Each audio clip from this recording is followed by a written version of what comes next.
ఒడి బియ్యం పోయరమ్మ సీతదేవికి, రఘువంశుల రాణి అయిన సీతమ్మకు.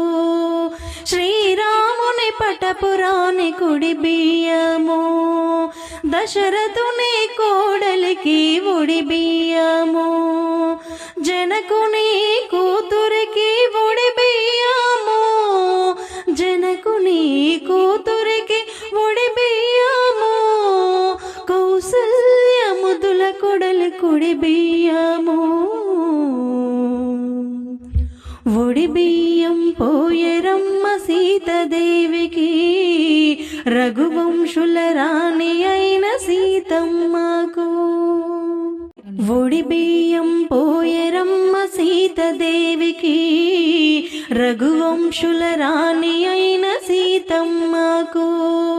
శ్రీరాముని పటపురాణి కుడి బియ్యము, దశరథుని కోడలికి ఒడి బియ్యము.